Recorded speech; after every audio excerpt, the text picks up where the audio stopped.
Hey, you're right. I'm glad I did layer up.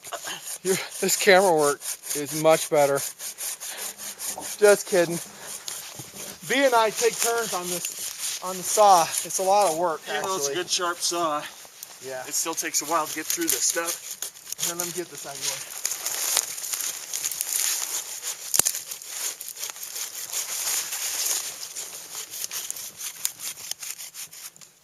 That helps a lot, doesn't it? Totally. Notice, check the fall angle. Yep, we're right. Dog's out of the way. We checked that too. Getting through this thing. Notice I still have no knee pads on. I never said his systems were good. Of course, he's got Gore-Tex pants too, so that helps. You want Allie to do that? She could probably be faster. I think I'd like to see you do some work. All right, you start. It's all you. This thing's going.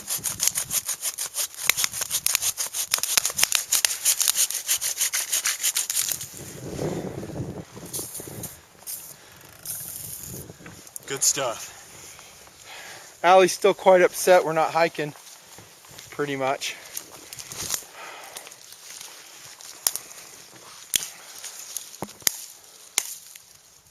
I want you to use that Rat 7, then use the RTAC 2, which is a heavier, more substantial survival knife, and then you tell me what your impressions are. By the way, by way of disclosure, Bucket here, Bucket Nuster, is not a total knife dude. Not at all. He is a all-around tactical gear guy. He believes in having a knife in his inventory and stuff. He's currently researching his own blade, so I'm letting him test drive my 1095 Rat 7, see how he likes it, and a variety of other blades, and he'll kind of figure out what works for him. And it's just these tasks right here, even the simple limb shearing, that will sometimes reveal weaknesses of blades in the cold. Pull that all the way down, Holmes. Push that tree all the way down so it's laying horizontal. Hard, mountain man style. There you go. Wicked. Okay, I gotta go help him. Enough filming.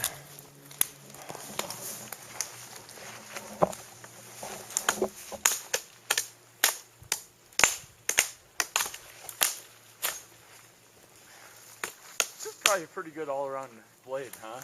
I like the Rat 7. I think it's awesome. For a day hiking blade, I think it's a great choice. The RTAC 2 is a little bit on the heavy side, not much, just a little bit. But in cold weather like this, the RTAC 2 would be an excellent choice. Just because, I kid you not, when it gets cold like this, you don't want to dick around. Am I right, B? Totally. I mean, there's a sense of urgency. You need to get fire. Okay, so you can tell. This thing's got a lot more heft, a lot more momentum. How do you like it versus the Rat 7? It's a night and day almost, really. It is. It is a heavy blade, though. And you'll have to determine, sorry, I'm getting ready to fall her backwards here with the tripod. You'll have to determine if that weight's good weight. I mean, every system's different. In this case, I'd say good weight. That's what I say too. When I go winter hiking, Rat 2, or I'm sorry, the RTAC 2 is good weight. Those big old blades, man, they just minimize it. And B and I were just talking, when it gets cold like this, I mean, it's, you know, it's time to not mess around. Some guys are asking me too, someone posted a comment on the first section of videos, and it was a good one. Said, hey, when do you determine when you think about shelter versus fire? And let me come out front for this. You can see my fat face. My take on that is it's all dependent on your gear selection, what kind of gear you got. We're pretty geared up, and we got a lot of warm weather clothing with us, so we can take it down into the teens and be comfortable, especially while we're physically active like we are. However, as it gets colder, you want to watch your hands. If you lose dexterity in your hands, and you don't have a fire to warm them up, and you don't have another way to warm them up, that's bad, because then you can't untie knots. You're not as able to do your tasks that you need to do. So for me, generally speaking, when it gets into the teens, like it is right now, we just checked the temperature, it's around 17 degrees now, then it becomes kind of the priority to make the fire. That's what we're working on. We're kind of going to work on our fire plank to build our fire on top of so we don't melt into the snow. Our fire reflector, we'll work on that, and then also the fire itself. And the wood's basically the same because we don't need green wood for all of this stuff. We can use dead wood just like B's processing in the background. Now, good weight, bad weight. I say the RTAC 2 is good weight, a big old heavy survival knife. I know some of you guys are fans of a big axe. That's fine too. I do find that the survival knife is a little bit more versatile. I can split easier with it. It doesn't take as much skill to use. Yes, it's just as dangerous. You can still cut yourself with it. But it's, to me, I just like it. And it can do the finer work like kindling as well. But don't hate me if I don't have an axe with me. If you guys use an axe and it works for you, thumbs up. I have no problems with that at all. As long as you have something and you carry it religiously when you go day hiking. Good job, dude. I think this one's about done. I just need to cut her up. All right. That saw's waiting for you over there. I got the camera. I was hoping you might demonstrate. Nah, this camera work's doing good. I like doing this. All right. Yeah, we're ready for saw work. You can go ahead and start sawing that in half there, B. Okay. Just, you know, you can just start right. Oh, Start right about here. of course you go to the skinny end. I was kind of thinking more along these lines down here. You could maybe do this end, B, and then I do that end. I know exactly what you're thinking. Hey, seriously, you can come in here. You can hold the camera and I'll work that end over if you want. No, that's all right. I'm already started. You guys will see him say, well, why is he sawing that? I mean, just bust it in half. He will, trust me. It's about the same. You just get a nice start on it and then you get a clean break. And if we use it for, and we need to really decide if we're using this for fire structure, we need to kind of cut it in appropriate places. Tell me if your feet start getting cold, because if they do, I'll have Allie lick them.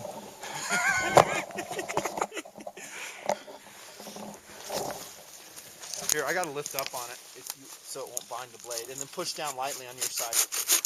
There you go. Now, if it's binding, we need to shoot it with WD. Okay. I'd go shorter. I'd go right about here. What you cutting it for? Fire or structure? I'm thinking for fire. Okay, for fire, do right about here. I know, but my arm's getting tired. That's why I'm doing it right. Close. I'll have Allie get on the blade if you need.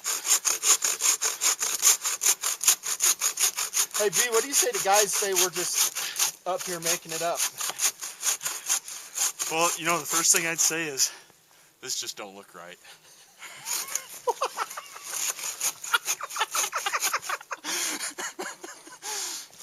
This doesn't look right. They probably don't even see it in the camera. Dudes, this is ridiculous. I'm holding this wood between the legs. It's just not right. But it's the most stable way to do it. But it works, right? Avoid the knots, too. Don't saw through knots unless you're a dummy.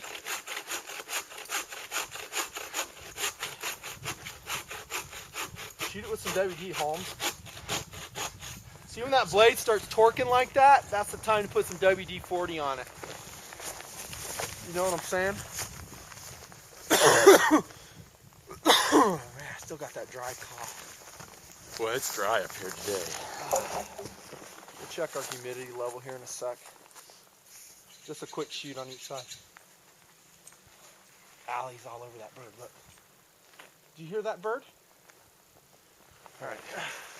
Just put it where you remember it's at. That WD can. She wants to go kill something. Well, that makes all the difference in the world, doesn't it? Yeah, it does. You lubricate your saw, man, and you just reduce your workload markedly. I'm going to film Allie after that.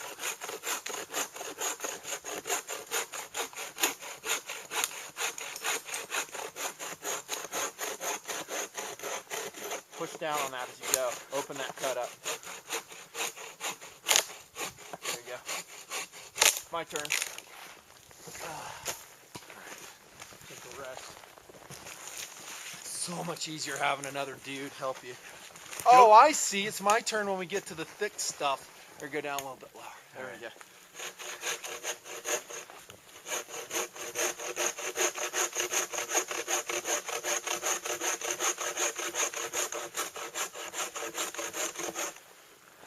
Okay, I'm going to put some pressure and open that up. Okay.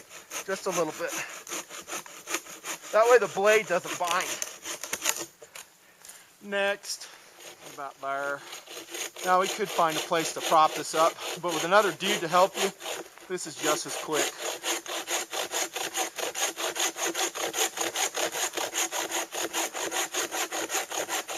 Now sawing is high calorie, there's no doubt about it. It takes a lot of energy, but the alternatives are worse, in my experience, including axes. Takes even more calories. More calories, it's heavier to carry.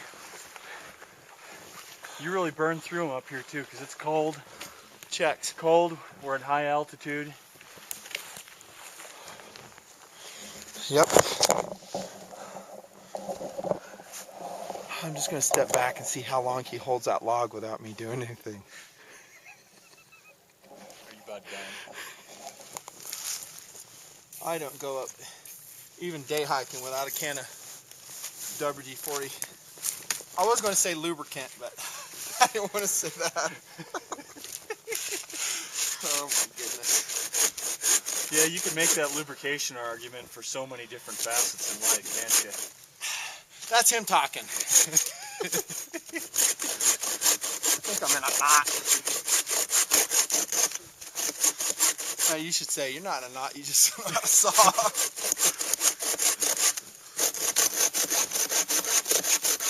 By the way, B and I have served in the military together for a long time, Long time. A decade. Over a decade. Over a decade. We had a break, then we got back in the same unit, and we're still in the same unit together. Yeah, So. it looks like it's going to stay that way, hopefully. Yep.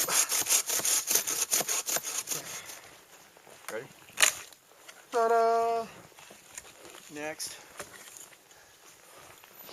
You know what we need to do is make sure we don't cut too much for the amount of time we're going to be here for wood. You know what? I bet we finished cutting this thing, and I bet that'll be enough. That's what I'm thinking. Yeah. I've done that before. Now don't get me wrong, guys. If you're in a survival situation, like I said, I built that shelter, and now we're finishing that shelter for about a span of 2 weeks. I'd have a crap load of firewood. As much as my food supply would allow me to cut, I'd have it. And yeah, I'd burn it through the night.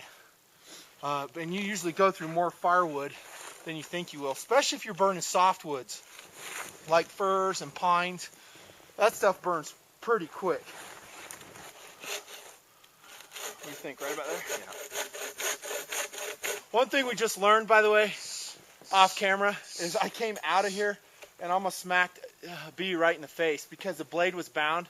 He was right here, so be careful. Clear the area, even extracting the blade. Another lesson we just learned.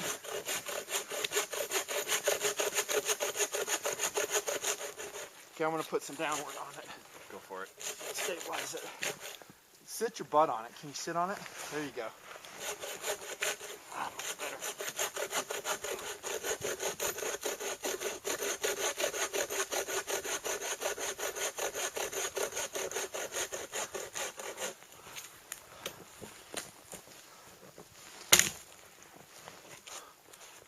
Your turn. Holmes. Good stuff. Spray it. It's sticking. All right, B and I just came up with a good idea for the, the deep powder here. Losing that WD-40 can is actually a big deal. And what I'm going to do next time is duct tape a bright lanyard on it. Probably not a bad idea. Yeah, that like a big long hank of bright cord so you can throw it and locate it quicker. I've lost those cans before and it sucks when you lose it. Do you notice when you do your sawing like this, I bet it almost cuts the workload in half by being able to get some lube on that blade. Roger that. It really does. It doesn't have to be WD-40. Like I've said in other videos, it can be anything. Here, I'll come stabilize that for you. That is one cold spider there. Do you see a spider? Yeah. Beautiful. Now, what you're doing is you don't want to go on this. Don't go you want these thicker ones to be shorter. Yeah. Because you're batoning through these. If they're too thick, it's more work your blade's going to have to do. You know, I'm on an angle here. I want to make sure that I'm going straight through. I'd go a little bit deeper than that. Think? Right about there. All right.